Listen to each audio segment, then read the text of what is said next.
Le Premier ministre, vous avez la parole.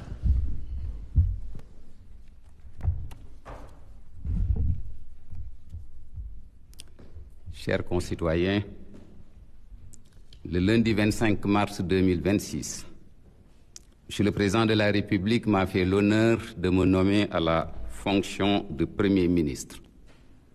Je réitère ma gratitude à Dieu, le Tout-Puissant, et ma reconnaissance au Président de la République pour cette marque de confiance. Nous voici aujourd'hui à la formation d'un nouveau gouvernement. Après les consultations d'usage avec toutes les personnes concernées, dont le président du parti PASTEF. Je voudrais tout d'abord indiquer que Monsieur le Président de la République, gardien de la Constitution, tient à rappeler qu'en toutes circonstances, un homme d'État doit veiller à ce que la patrie et la République soient toujours au-dessus de toute considération partisane, de quelque sorte que ce soit.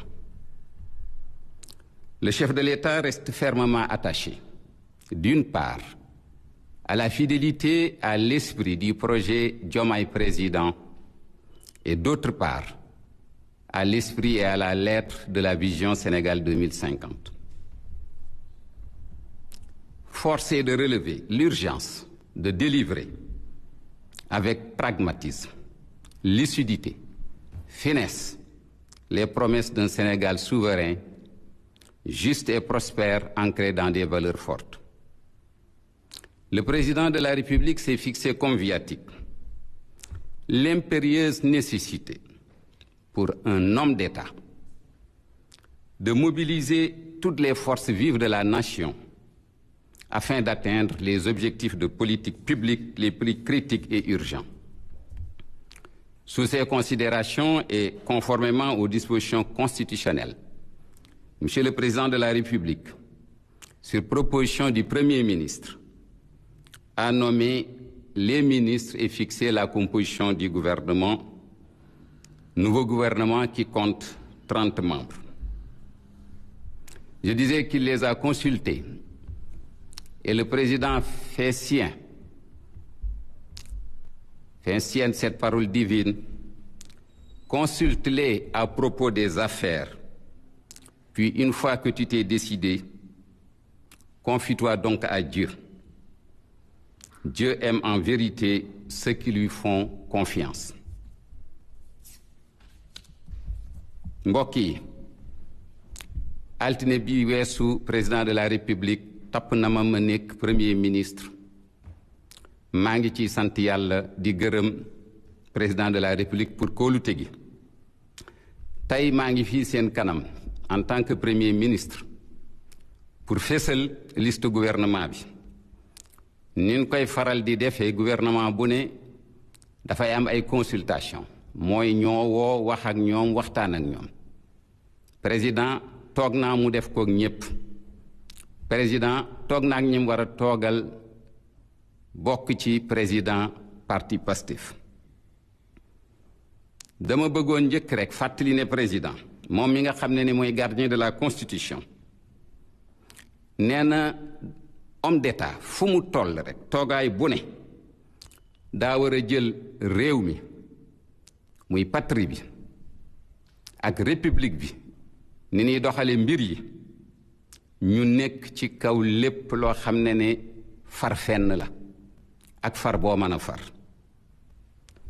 Président de la République nee na tënk na boppam ci projet Diomaye président bi nga xam ne ni moom la sénégalais yi defee alternance di tënk boppam tëm ci vision Sénégal 2050 mooy tabax boobu ñu tabax wax fu ñu jëmale Sénégal nga xam ne ñu ngi ci taataane lu bari ci projet Diomaye président.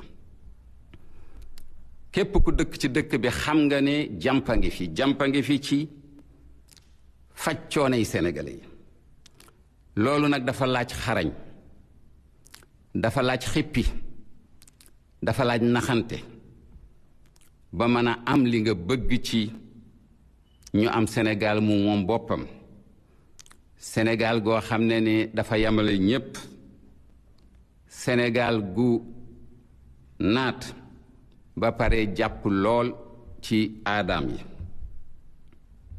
Président de la République dafa jàpp ne nag ku ñuy wax homme d'État muy président li ko war mooy dajale ñépp ñu nekk ci réew mi,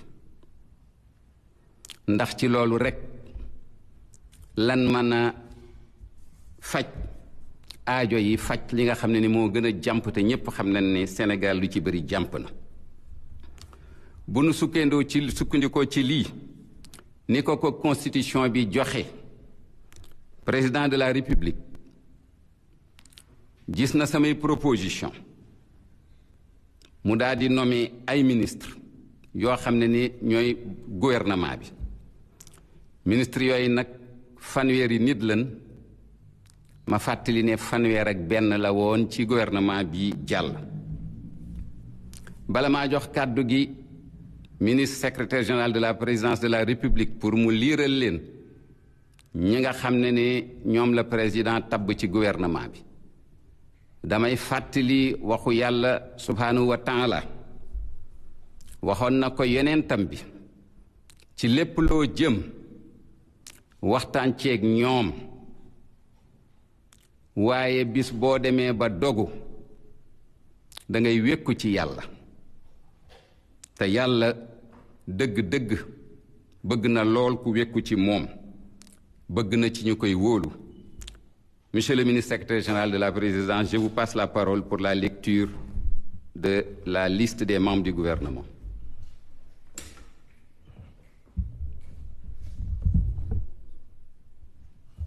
Merci, Monsieur le Premier ministre. Mesdames et Messieurs, je m'en vais vous lire le décret fixant la composition du gouvernement. Décret numéro 2026-1130 fixant la composition du gouvernement. Le président de la République, vu la Constitution, notamment en ses articles 49, 53, 56 et 57, vu le décret numéro 2026-1129 du 26 mai 2026 portant nomination du Premier ministre, sur proposition du Premier ministre, décrète, article 1er, sont nommés membres du gouvernement Monsieur Yankoba Diémé, ministre des Forces armées, Monsieur Cheikh Diba, ministre de l'économie, des finances et du plan, Monsieur Mohamedou Makhtar Cissé, ministre de l'Intérieur et de la Sécurité publique, Monsieur Cheikh Niang, ministre de l'Intégration africaine, des Affaires étrangères et des Sénégalais de l'extérieur, Monsieur Moussa Sarr, ministre de la Justice, garde des Sceaux, Madame Marie-Angélique Mame Selbé Diouf, ministre de la Famille, de l'Action sociale et des Solidarités, Monsieur Boubacar Camara, ministre de l'Enseignement supérieur, de la Recherche et de l'Innovation, Monsieur El Hadj Abdourahmane Diouf, ministre de l'Énergie et du Pétrole, Monsieur Serigne Gueye Diop, ministre de l'Industrie et du Commerce, Monsieur Cheikh Tidiane Dièye, ministre de l'Hydraulique et de l'Assainissement, Monsieur Moustapha Mamba Guirassy, ministre de l'Éducation nationale, Monsieur Ibrahima Sy, ministre de la Santé et de l'Hygiène publique, Monsieur Moussa Balla Fofana, ministre de l'Urbanisme, des collectivités territoriales et de l'aménagement des territoires, Monsieur Déthié Fall, ministre des Infrastructures, Monsieur Bakary Sarr, ministre de la Communication et des Relations avec les institutions, porte-parole du gouvernement, Monsieur Alioune Dione, ministre de la Microfinance et de l'Économie sociale et solidaire, Monsieur Cheikhou Oumar Ba, ministre de l'Agriculture, de la Souveraineté alimentaire et de l'Élevage, Monsieur Samba Diouf, ministre des Télécommunications et du Numérique. Monsieur Mamadou Lamine Dianté, ministre de la Fonction publique, du Travail et de la Réforme du service public. Madame Djirey Clotilde Coly, ministre de la Jeunesse et des Sports. Monsieur Alpha Thiam, ministre de la Culture, de l'Artisanat et du Tourisme. Monsieur Idrissa Samb, ministre de l'Emploi et de la Formation professionnelle et technique. Monsieur Cheikhou Oumar Seck, ministre des Mines et de la Géologie. Monsieur Aliou Gori Diouf, ministre de l'Environnement et de la Transition écologique. Monsieur Abdoul Ahad Ndiaye, ministre des Transports terrestres et aériens. Madame Ami Mara, ministre des Pêches et de l'Économie maritime. Monsieur Bassirou Sarr, ministre auprès du ministre de l'Économie, des Finances et du Plan, chargé du budget. Monsieur Alénar Diop, ministre auprès du ministre de l'Économie, des Finances et du Plan, chargé de l'économie, du plan et de la coopération. Monsieur Ousmane Diagne, ministre auprès du ministre de l'Agriculture, de la Souveraineté alimentaire et de l'élevage, chargé de l'élevage. Madame Mam Koumba Diop, ministre auprès du ministre de la Culture, de l'Artisanat et du Tourisme, chargé de la culture, des industries créatives et du patrimoine historique. Article 2. Le présent décret sera publié au journal officiel de la République du Sénégal. Fait à Dakar le 1er juin 2026 par le président de la République, Bassirou Diomaye Diakhar Faye, le Premier ministre Ahmadou Al-Aminou Mohamed Lo. Par décret numéro 2026-1132, Monsieur le Président de la République a nommé Monsieur Papa Assane Touré, inspecteur général d'État, ministre, secrétaire général du gouvernement. Mesdames et Messieurs, le Président de la République présidera le Conseil des ministres le vendredi 5 juin 2026. Je vous remercie de votre attention.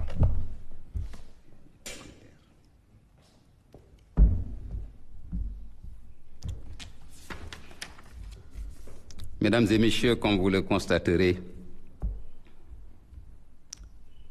nous avons un gouvernement de mission et d'obligation de résultat qui a un socle politique et un socle technocratique. C'est un gouvernement de prise en compte de notre désir et réalité du vivre ensemble dans la diversité territoriale et sociale et qui fait place aux jeunes et aux femmes. Vous le constaterez, 2 ministères ont été fusionnés, en l'occurrence le ministère des Finances et du Budget et le ministère de l'Économie, du Plan et de la Coopération pour donner le ministère de l'Économie, des Finances et du Plan. Il s'agit d'une cohérence rétablie. 2 ministres auprès du ministre de l'Économie, des Finances et du Plan ont été nommés pour appuyer l'action du ministre. 2 ministères ont été réaménagés en transférant certains de leurs prérogatives à d'autres ministères. Il s'agit du ministère de la Communication, des Télécommunications et du Numérique, dont les attributions en matière de communication ont été transférées pour un besoin de cohérence au porte-parole du gouvernement qui a été élevé au rang de ministre plein.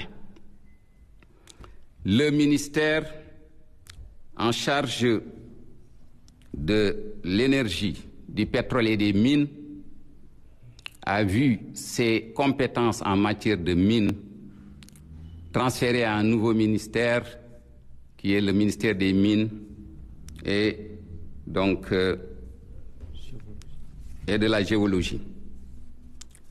Vous noterez que, comme je l'avais indiqué lors de ma nomination que nous avons maintenu et nous allons maintenir le cap, avec un changement de méthode, comme je l'ai rappelé, qui sera axé sur la cohérence institutionnelle et la cohérence de l'action gouvernementale.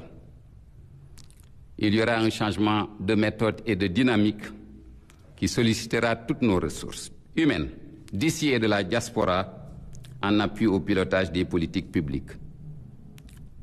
mbokk yi, ministre secrétaire général de la présidence de la République jottali na leen ministre yi nga xam ne président de la République nommé na leen tey. gouvernement bi nag gouvernement woo xam ne dañ ko joxu sas te sas yi du ne lu dul lan ko joxoñ dana ko mottali. bu ngeen ko xoolee danoo jaxase ñoo xam ne bokk nañ ci parti politique ak ñu ca bokkul. bu ngeen ko xoolee itam bàyyi nañ xel gox-goxaan yi ak fépp foo xam ne waa Sénégal nga fa, ndax loolu mooy ab réew na ci ñépp ji seen bopp. ñaari ministère dañ leen a boole def benn ministère, mooy ministère bi yore woon koppar yi ak ministère bi yore woon koom-koom gi. bu leen fàtte ne dafa bokkoon daanan ko boole di ko xàjjale di ko boole di ko xàjjale, waaye danoo xool ba xool ne fii ñu toll dañ ko war a boolewaat. ministère bu bees bi ñu wutal ko tur mu tudd ministère de l'économie, des finances et du plan. wutal nañ ministre boobu ñaar ñu koy jàppale, muy ñaari ministre yu nekk ci wetam, kenn ki yore budget, kenn ki yore koom-koom. am na ñaari ministère yoo xam ne am na luñ ci teggi dem féetale ko feneen, muy ministère de la communication, des télécommunications et du numérique, mooy ñi nga xam ne ñoo yore woon lépp luy jokkale ak xarale yu bees yi ba pare di dox ak seen diggante ak journaliste yi. li nga xam ne communication la mooy jottali, dañu dem yóbbu ko mu ànd ak ministre bi nga xam ne mooy porte-parole du gouvernement, te loolu ku ko gis xam ne jaadu na, ndax kii porte-parole du gouvernement bi moo war a tam toppatoo communication. ñaareelu ministère bi muy ministère bi nga xam ne moo yore énergie, pétrole ak mine, mooy sunu ressources naturelles yi.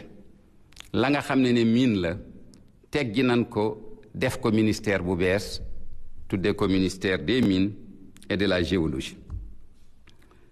et wax loolu nag la ma cay mujje mooy ñu xam ne na ma ko waxe woon wàccuñu yoon wi fi nekkoon depuis le 2 avril 2024 yoon woowu la ñuy continuer di dox. waaye nag dana am luñ ci joyanti loo xam ne liñ ci jublu rek mooy ñi nga xam ne ñoo seq réew mi di kilifay réew mi ñu nekk ci loo xam ne ku ko gis xam ne ku ci ne toog nga sa place. mu nekk loo xam ne tam ci liggéeyu nguur gi dañuy fexe rek ba mu nekk liggéey boo xam ne lépp dana mën a aw ci yoon. changement méthode nag doxalin wi day laaj bépp sénégalais foo ne nga nekk fii ci réew mi nga nekk bitim réew ci diaspora bi nga ñëw jàpp ci liggéey bi, te loolu ci fan yu néew danan indi ay jumtukaay yoo xam ne képp koo xam ne bëgg nga ñëw jàpp ci yëf yi, muy addiya wala asaka booy joxe ci sa xam-xam nga ñëw indi ko ñu bokkandoo réew mi. loolu laa leen fi indi woon nag di mujjee wax rek ne conseil des ministres bi njëkk ci gouvernement bu bees bi danañ ko amale ajjuma incha allah. wasalaamu aleykum